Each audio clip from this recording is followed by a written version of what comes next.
Salam, selamat pagi Bapak Ibu, saudara-saudari yang dikasihi oleh Tuhan Yesus Kristus. Apa kabarnya?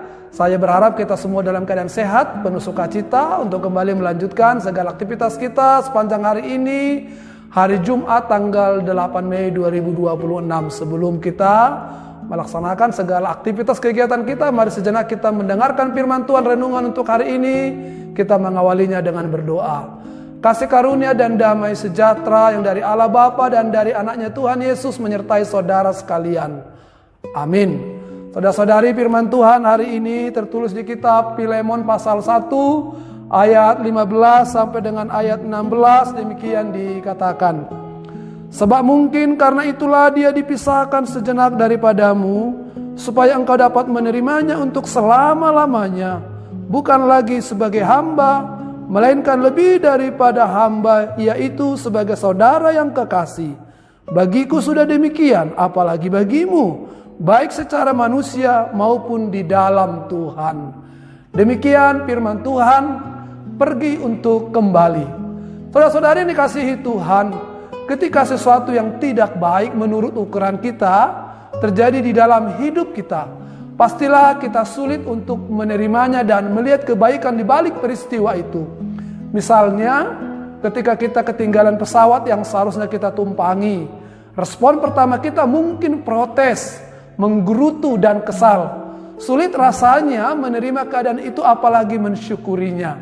Namun ketika kemudian kita mendengar bahwa pesawat yang seharusnya kita tumpangi tadi mengalami ledakan di udara atau hilang dari radar, barulah kita sadar ada tangan Tuhan yang sedang menjaga dan memelihara hidup kita, menjauhkan bencana dari kita, serta memberikan kesempatan kepada kita untuk hidup lebih lama. Demikian juga lah pengalaman yang mau diutarakan oleh Paulus menyapa Filemon yang sempat kecewa karena hambanya Onesimus melarikan diri, pergi meninggalkannya, serta membawa sebagian harta kecil atau harta milik dari Filemon. Pada saat itu tentu Filemon sangat kecewa.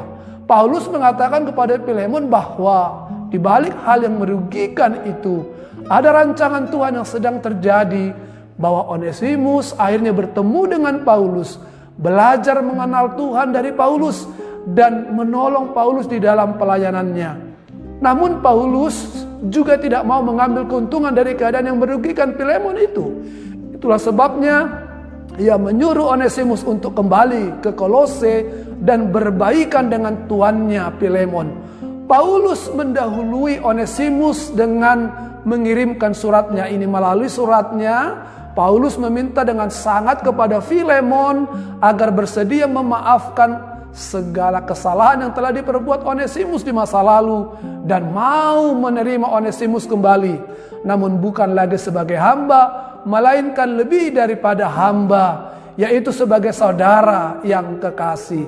Bahkan Paulus yang telah membujuk Onesimus untuk kembali kepada tuannya itu, dia bertujuan supaya stigma negatif yang terlanjur melekat kepada Onesimus dapat dipulihkan kembali, dan tuannya Filemon pun dapat melihat dengan mata kepala sendiri bahwa Onesimus sudah berubah.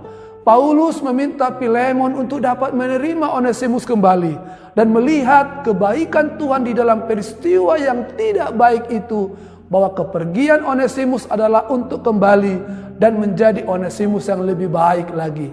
Saudara-saudari yang dikasihi oleh Tuhan, firman Tuhan hari ini mengajak kita untuk memahami bahwa peristiwa yang terjadi dalam hidup kita terkadang tidak sesuai dengan apa yang kita harapkan dan pikirkan.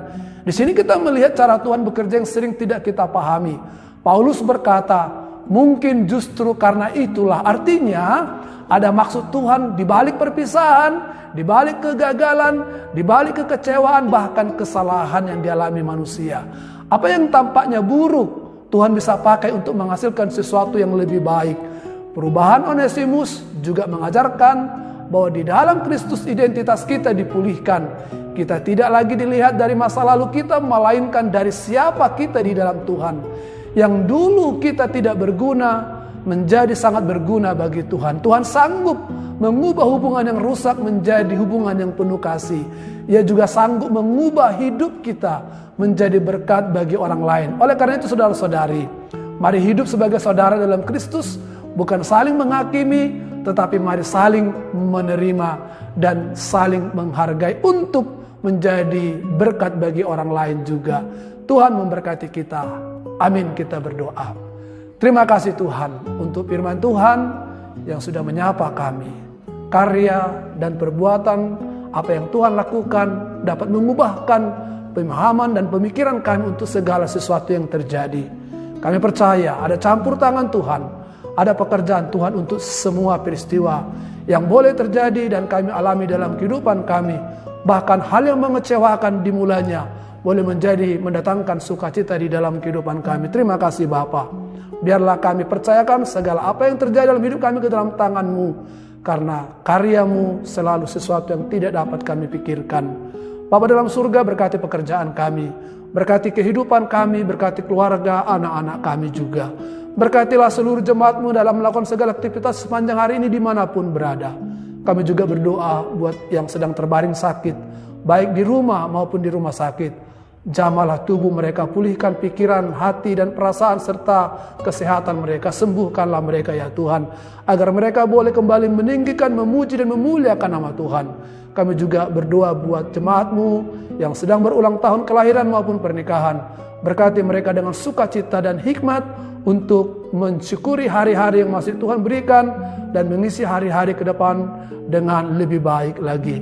Kami berdoa buat anak-anak kami yang sedang studi, yang sedang dalam pekerjaannya. Tuhan menyertai mereka semuanya. Ampuni kami Tuhan untuk dosa dan pelanggaran kami, kesalahan kami, dan perbuatan kami yang tidak layak dan benar di hadapan Tuhan. Kiranya Tuhan menyucikan kami dengan darah-Mu dan melayakkan kami untuk boleh menjadi anak-anak-Mu, tampil dan menjadi berkat di tengah-tengah dunia ini. Terpujilah Engkau Bapa. Dalam nama anak-Mu Tuhan Yesus, kami berdoa dan mengucap syukur. Kasih karunia dari Tuhan kita Yesus Kristus, kasih setia daripada Allah Bapa, serta persekutuan dari Roh Kudus, itulah yang menyertai berkat saudara sekalian, sekarang sampai selama-lamanya. Amin. Selamat bekerja, beraktivitas, Tuhan Yesus menyertai kita. Horas.